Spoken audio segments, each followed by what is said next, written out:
Queremos agradecerles una vez más la oportunidad que nos conceden de poder ser parte de esta experiencia, de este fin de semana para nuestra experiencia de liderazgo, nuestra conferencia de liderazgo. Gracias por acompañarnos. Y bueno, mi nombre es Vidal Muñiz y tengo el privilegio de servir como el estratega para Texas Baptist en español. Y en esta ocasión tenemos una conversación sumamente importante y algo especial que les invito a que se queden con por unos momentos. Ustedes saben que el énfasis de nuestra conferencia ha sido lo que básicamente como nuestra convención, como Texas Baptist, los Bautistas de Texas, hemos estado haciendo con respecto a lo que se le conoce el Gran Mandamiento y la Gran Comisión. En inglés decimos el GC2. Así es que parte de esta conversación hemos invitado a dos de los ministerios representantes de los ministerios que nos ayudan a entender esto de una manera mucho mejor. Y conforme se los presento en esta ocasión, quiero invitarles a ellos también que nos compartan un poquito acerca de sus vidas y un poquito específicamente acerca del ministerio que están desarrollando dentro de Texas Baptist. Así es que, muchachos, muchísimas gracias por acompañarnos. Gracias. David, thank you. Y quiero empezar contigo, Irene, mi hermana Irene Gallegos. Así es que háblanos un poquito acerca de tu persona, pero específicamente de lo que haces con Texas Baptist. Sí, claro. Bienvenidos a todos. Estoy muy emocionada de compartir. Yo soy Irene Gallegos, soy parte del nuevo equipo que tenemos en Texas Baptist del Ministerio de Mujeres. Entonces yo soy la especialista de los ministerios de mujeres de iglesias hispanas. Y es un equipo que nosotros ayudamos a equipar a las iglesias que quieren empezar un ministerio de mujeres o quizás quieren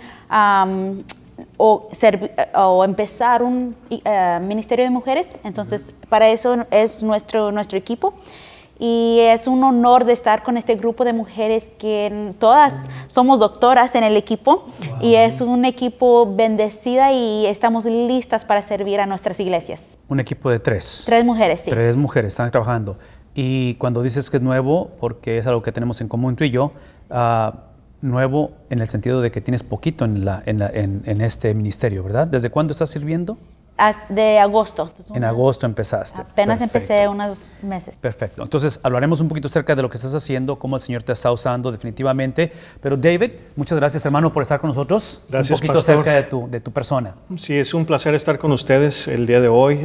Yo trabajo en la área de misiones y eso incluye la plantación de iglesias, a revitalizar las iglesias también. Tenemos residencias para diferentes plantadores que quieran empezar o alguien que sienta el llamado pero quizás no sabe cómo empezar una iglesia. Tenemos una residencia de 1 año. Por el momento tenemos 15 centros alrededor de todo el estado. Creo que 7 de ellos son en español. Entonces tenemos para también pastores que quieran abrir iglesias hispanas, pero también hay mucha necesidad también porque hay iglesias anglas que se están cerrando. Hay mucha necesidad para los hispanos también, los jóvenes que quieran empezar nuevas iglesias o entrar a una iglesia establecida. También tenemos esa oportunidad de entrenarlos porque sí necesitamos líderes hispanos que entren en estas iglesias también. Y nada más para dar un poquito de perspectiva a la conversación, porque tenemos el privilegio de servir con Texas Baptist, somos los Bautistas de Texas, y dentro de los ministerios que ustedes sirven, que a mí me toca servir también, estamos hablando de aproximadamente 5,300 iglesias a través de todo el estado. Así es que es bastante la tarea, es un trabajo que requiere un equipo bastante grande para llevar a cabo esto. Y yo tengo desde enero sirviendo, no sé cuánto tiempo tienes tú, David, en esta posición. En esta posición desde enero, pero he estado en el equipo por 2 años y medio. Ok, pero esto es nuevo en el sentido de la posición que estás teniendo ahorita. Y bueno, otra vez, hablando acerca del reto que tenemos, el énfasis de nuestra conferencia otra vez es la cuestión de el Gran Mandamiento y la Gran Comisión. Son imperativos, son cosas que vienen directamente de Dios. El mismo Señor Jesucristo nos da este mandato. Ya hemos escuchado a algunos conferencistas hablar acerca de esto, pero en el caso de nosotros, conforme servimos a la iglesia local, hemos visto y estamos constantemente viendo una transición en nuestra cultura. En inglés usamos la palabra nones, que básicamente tiene que describir, o se deletrea N-O-N-E-S, hablando de plural en plural, pero estamos hablando de las personas, porque yo recuerdo cuando llegué o cuando fui al colegio sobre todo, yo tengo bien presente cuando llené la aplicación, en aquel tiempo era a mano la aplicación de inscripción en la universidad, y yo recuerdo que una de las preguntas era tu afiliación religiosa. Y esa opción de no afiliación religiosa no existía cuando yo fui a la universidad. Entonces, culturalmente implicaba que habías crecido en la iglesia. Bueno, hoy en día eso ha cambiado. Y es lo que tenemos hoy en día. Tenemos una generación que está creciendo sin iglesia. Aparte de la pregunta que quisiéramos hablar un poquito acerca de esto, y quiero empezar contigo, Irene, un poquito acerca de esto, es precisamente hablando acerca de la iglesia local y hablando de este tema. O sea, ¿cómo podemos como iglesias, como líderes, como pastores, como padres de esta generación joven, el poder llevar el evangelio otra vez a una cultura o a una subcultura de la cultura que no está creciendo con ideas preconcebidas de la Biblia no tienen un punto de referencia religioso? Olvídate que sean cristianos, simplemente religioso. ¿Qué recomendación darías en ese aspecto? Es interesante esa pregunta y me gustó que incluiste a los padres, porque realmente si estamos hablando entre familias, ¿cuáles son las conversaciones entre familias que estamos teniendo sobre la religión, sobre la verdad? ¿Por qué creemos en la Biblia? ¿Por qué creemos nuestras verdades? Exacto. Entonces, para mí es sumamente importante que tenemos esas conversaciones entre familia, porque empieza en el hogar. Y claro, y luego la iglesia es un lugar, una familia donde podemos añadir a esa conversación. Y porque sea jóvenes de edades de middle school, high school, o sea jóvenes jóvenes adultos que ya están trabajando, estamos hablando de que estamos alrededor de conversaciones y de personas que no saben por qué vamos a un templo, a un edificio los domingos y los miércoles. Entonces, tenemos que regresar a lo que es la verdad y saber qué es lo que la Biblia, por qué creemos en algo como la Biblia. Me haces pensar que estás refiriendo parte de lo que dices en que la iglesia está siendo, y quiero usar la palabra forzado, pero yo lo vería como una oportunidad de hablar acerca de lo que cree y por qué lo cree. Tú hablaste hace rato, David, acerca de tu ministerio, la parte ministerial donde están capacitando, preparando pastores, iglesias, plantadores de iglesias. Hermano, en este caso, otra vez regresando a esta cuestión de dar esa defensa de lo que creemos y por qué lo creemos, viniendo del hogar, pero eventualmente teniendo iglesias que sepan equipar a la familia para discipular. ¿Cómo ves ese papel tú, hermano, ahorita con respecto al trabajo que inclusive están haciendo dentro de tu área de trabajo y la iglesia en general? Pues empieza con ser bíblico, ¿no? Empieza con qué modelo nos dio Cristo, qué modelo nos dieron los autores del Nuevo Testamento, del Antiguo Testamento. Ellos contestaban preguntas de las personas que estaban en su área, en su tiempo, en su momento. Entonces vemos, por ejemplo, a Juan contestando preguntas de los gnósticos, los que pensaban que Jesús no podía ser materia, un Dios no podía caminar con nosotros, y él responde las preguntas de ellos, empezando, primeramente les dice, el verbo se hizo carne, y después es el primer capítulo, y de todos los demás capítulos él empieza a describir qué quiere decir con eso. Exacto. Entonces creo que ahora lo que hemos hecho es que ha entrado el posmodernismo, que quiere decir que ahora todo es relativo. La gente ha dejado de confiar en la iglesia o en las autoridades. ¿Por qué? Porque las autoridades simplemente decían, esto es y así es, nomás porque sí. Se acabó. Entonces no había un lugar donde las personas pudieran hacer preguntas, desarrollar pensamientos, preguntarse por qué y entrar en un proceso de discipulado en donde entendían desde un principio, pero también como Juan, que del capítulo 1, después todo el libro describe exactamente a lo que se refería, de quién fue Cristo, cómo caminó con nosotros, qué hizo por nosotros y cómo su vida transformó nuestras vidas. Entonces la iglesia para mí debe ser un lugar donde debemos estar abiertos a recibir preguntas y estar preparados para contestar las preguntas. Y ahorita me haces pensar otra vez con lo que escucho de ustedes. Inicias con lo que vendría siendo doctrina, el conocimiento tiene que ser bíblico, y eso obviamente nos lleva a lo que vendría siendo la obediencia, los imperativos, otra vez ese discipulado. Pero algo que me hiciste pensar ahorita y otra vez, y tengo que ser honesto con lo que estoy diciendo, y tenemos que ser honestos, pero hay un poquito de prejuicio de parte mía, por lo menos, en el sentido de que cuando hablas acerca del apóstol Juan confrontando, en este caso, el gnosticismo, nuestra tendencia es leer la Biblia y literalmente, y esta es una palabra que batallo para decirla, pero es sanitizar, sanitize, donde le quitamos el drama, porque hablando de doctrina o de estos apóstoles, estas cartas fueron de confrontación. Y hoy en día no nos gusta hablar de eso, especialmente en la defensa del Evangelio, porque si vas a ser una iglesia que discipula, eventualmente estás moviéndote contracorriente. No estás discipulando un montón de gente o alcanzando gente que por naturaleza, en otras palabras, somos enemigos de Dios, ¿verdad? Entonces, en fin, todo esto otra vez me permite procesar muchas cosas ahorita, que tengo muchas más preguntas que hacerles, pero el tiempo no nos va a permitir. Pero parte de esto, ¿cómo ven ustedes? O sea, otra vez, estoy pensando en el líder de iglesia, un pastor que quiere iniciar un ministerio de mujeres. Estoy pensando en un plantador o en alguien que sabe que necesita revitalizar su iglesia. La pregunta es, o parte de la pregunta es, ¿cómo les ayudamos a estos pastores, a estos líderes, a estos padres de familia, si saben que hay que hacer todo esto, iniciar en el hogar, capacitarse en la iglesia, pero en este caso, ¿cómo le hacemos para que no sean llaneros solitarios, decimos en español, que anden solo haciendo esto, y que puedan en este caso, porque la generación joven que son ustedes y más jóvenes ahora, es una generación que es la más grande que hay en Estados Unidos en población. Entonces, ¿cómo le hace el pastor, el líder, para movilizar, alcanzar y movilizar esta gente joven? Yo sé que estás trabajando con jóvenes. ¿Qué es lo que estás viendo suceder en ese aspecto? Sí, de hecho, la edad media en Estados Unidos es 34. Wow. Entonces, yo estoy en la edad media. Entonces, lo que quiere decir es de que si no hemos alcanzado a este grupo, estamos en peligro. Porque necesitamos nuevamente, como mencionaba, necesitamos a líderes hispanos, necesitamos a pastores, plantadores. Es necesario ayudarles a entender el porqué y también mostrarles el cómo. ¿Cómo vamos a hacer esto? Entonces, entrar en un modelo que viene siendo el discipulado, ¿no? Entrando en ese modelo de que pues no lo vas a hacer solo, yo voy contigo. Creo que también, en mi opinión, el tiempo donde vemos al pastor como un Superman que lo va a hacer todo, ya no existe, porque hay tanta necesidad de realmente estar con las personas.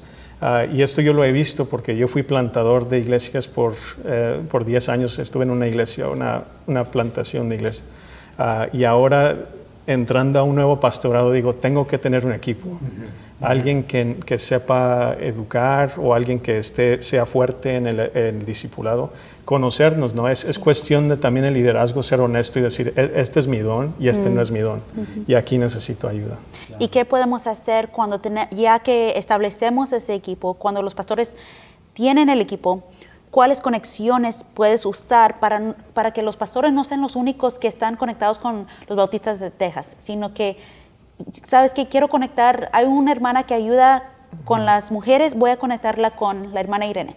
O entonces no nomás que los pastores sean los únicos representantes de la iglesia con Texas Baptist, pero sino que, ¿sabes qué? Voy a conectar mi equipo. Sí. O si no tienes equipo, quizás conectar alguien que sabes que tiene la capacidad de ser líder y hacer esa conexión, porque para que el pastor no sea el único que tiene la conexión con los recursos, porque escuchando a ustedes dos en la conversación, la pasión que tienen, eso es lo que trae la bendición de Texas Baptist. Los bautistas de Texas tenemos muchos recursos. Exacto. Y quizás el pastor sabe de los recursos, pero los líderes también, el equipo, quien apoya al pastor también puede ser conectado con estos recursos y aprender de ellos. Y bueno, y ahorita que mencionas eso de los recursos y el empoderamiento que el pastor necesita hacer o necesitamos hacer como pastores, aquí es donde quiero conectar con las damas,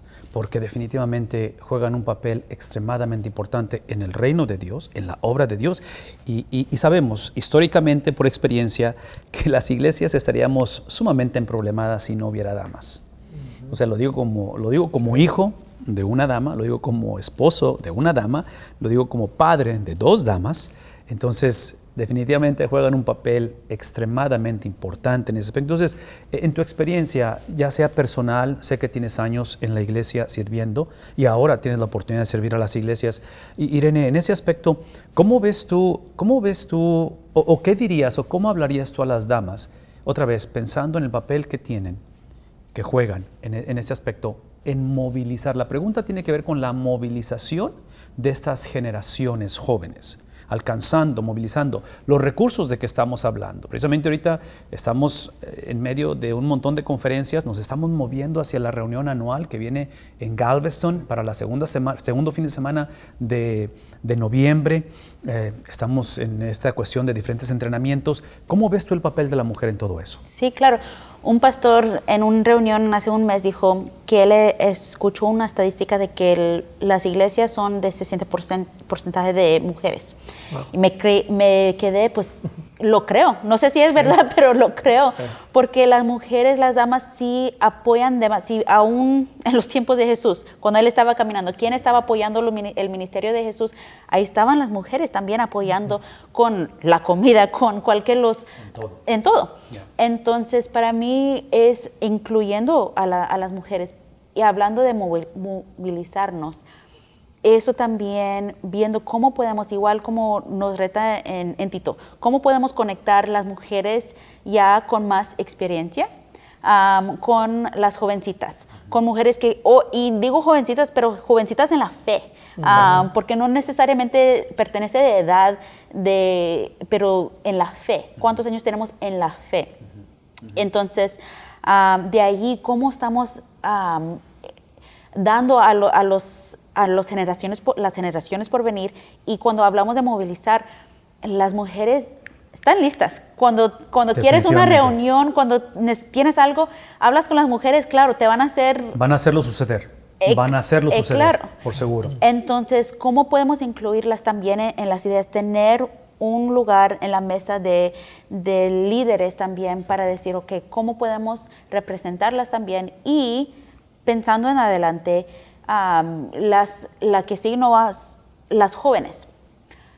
Es muy importante incluirlas, yo digo, porque ya no debe de ser, ok, ya cuando llega a y es los muchachos también, no es decir líder ya cuando llegan a ser adultos, sino si les das oportunidad desde ahorita. Desde temprana edad. Sí, temprana edad van aprendiendo y hablando otra vez, regresando también a la conversación de los nuns, eso les va dando ejemplo también de que los otros líderes pueden escuchar y aprender de ellos. Exacto. Y que todo es un discipulado ahí. Definitivamente. Y esto que está mencionando Irene, definitivamente para la iglesia por medio, típicamente esto es un lenguaje foráneo. Trágicamente no tenemos esa intencionalidad o ese sistema o estructura para que esto, en otras palabras, muchas veces esto se acepta o se vive o se cree en teoría, pero en la realidad no es el caso la mayor parte del tiempo. Pero nada más quiero mencionar esto, porque estamos ya por concluir, mencionar esto rápidamente. Yo quiero regresar a lo que dijiste, David, en el sentido de que tiene que ser bíblico. Y este es mi argumento al decir bíblico. Mi entendimiento es de que cuando inicias con la palabra de Dios, decimos en términos bíblicos, en el indicativo, inicias con lo que Dios hizo, con lo que Dios habló, con lo que Dios estableció, te da el margen a expresarlo de diferentes maneras.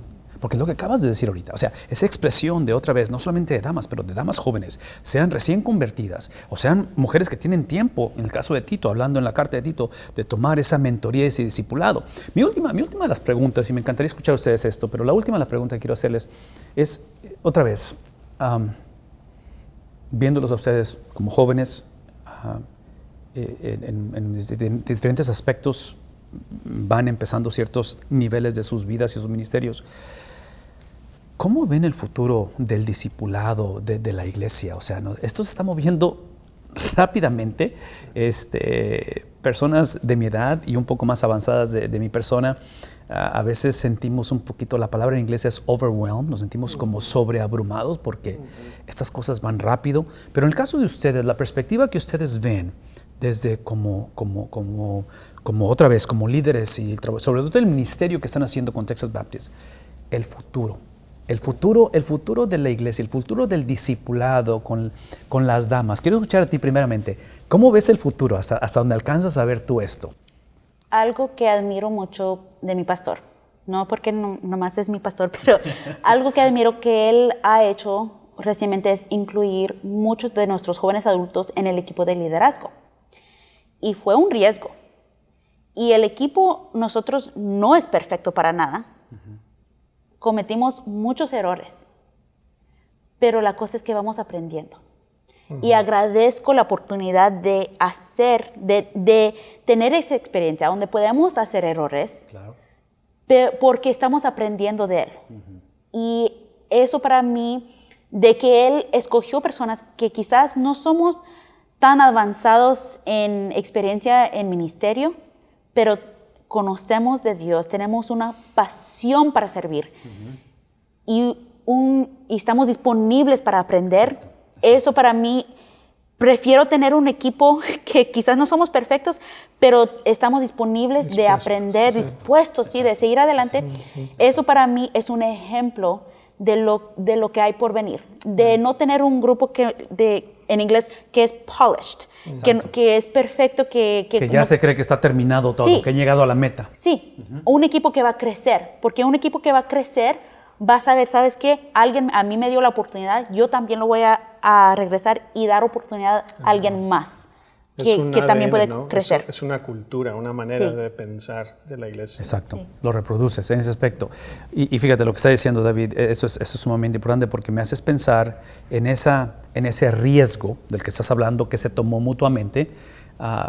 La palabra que me estaba ahorita dando vueltas en mi cabeza y quiero que me ayudes a expandir un poquito en eso, es la palabra confianza. Porque la pregunta tiene que ver con el futuro del discipulado, de la iglesia, pensando en la movilización de damas, de plantadores de iglesia, revitalización de iglesias, la iglesia en general. Entonces, hablaste al principio de que hay un cierto, ¿qué es la palabra? Hay un cierto de desconfianza hoy en día. Sí. En inglés usamos la frase de que we have lost home court advantage. O sea, hemos perdido, en español se usa la frase de que eres el anfitrión, eres el anfitrión y ya no somos el anfitrión, no somos los de casa. Cuando hay un partido de fútbol, alguien es de casa, alguien es visitante. Ahora la iglesia es el visitante en la cultura. ¿Estás de acuerdo en eso? Sí, bueno, estamos estudiando a Daniel en mi iglesia y un ejemplo. A mí me gusta pensar en sistemas. Uno de los sistemas para los de Babilonia, Nabucodonosor lo que hacía, él traía gente en un exilio. Por ejemplo, los judíos los traía del exilio y les enseñaba nuevas doctrinas, nuevas maneras de pensar. Y no seguir el ejemplo de él en lo pagano, pero en el sistema de cómo él... ¿Cómo discipuló? Sí, era un discipulado, pues. ¿Discipulado? Entonces, él desarrollaba a las personas a través de la literatura, del lenguaje, los discipulaba al traerlos a su mesa. Entonces creo que en ese sentido él conquistó muchos imperios y fue un riesgo traer a personas porque otro rey quizás los hubiera matado, pero en ese momento Nabucodonosor los trajo, les enseñó y les dio nuevos lenguajes, nuevos nombres. Entonces las preguntas ahí para nosotros como pastores es ¿cuál es el lenguaje que tenemos en nuestra iglesia? ¿Cuál es la cultura? ¿Qué quiere decir? ¿Cómo se aprende la cultura? Es a través de la literatura, a través de las artes. Entonces, ¿qué literatura estamos enseñando en nuestra iglesia? ¿Qué artes estamos enseñando? Porque ahí es donde vas a atrapar a las nuevas generaciones. Música, visuales, todos son visuales el día de hoy. Entonces, así conquistó tantos imperios, todo el mundo. El mundo conocido. El mundo conocido lo conquistó. Pero esta es una oportunidad también para nosotros, estando fuera como en exilio, llegamos como personas que no somos de aquí, pero podemos tomar este ejemplo y finalmente pues invitarlos a la mesa también a ser parte de lo que tenemos para ofrecerles. Claro. Definitivamente. Abres una posibilidad de conversaciones por aquí porque todo lo que estás diciendo es extremadamente importante, sobre todo cuando ves a alguien como Daniel y preguntarte cómo es que mantuvo esa fidelidad al Dios, al único Dios verdadero en un contexto no factible, un contexto no amigable para poder practicar el monoteísmo de ellos. Sí, pues por ejemplo, Daniel fácilmente se pudo ir con Babilonia. ¿Por qué? Porque ellos tenían la arquitectura, tenían la tecnología, pero él tenía en su corazón la cultura que había traído de Jerusalén. Su convicción. Su convicción. ¿Por qué? Porque era su lenguaje, su literatura y su manera de vivir. Entonces, creo que si realmente definimos eso para los jóvenes, eso va a cambiar su vida donde quiera que estén. Exacto. Y aquí es donde regresamos a lo que dice al principio. El hogar, el papel de las damas, del varón, en ese vínculo, en ese núcleo, en esa base, donde la iglesia formamos otra vez esa experiencia de incubar, de entrenar, de discipular, de caminar juntos en ese proceso. Pero definitivamente lo que están haciendo Irene con el Ministerio de Damas es algo que definitivamente necesitamos. Así es que quiero agradecerles, de veras, gracias.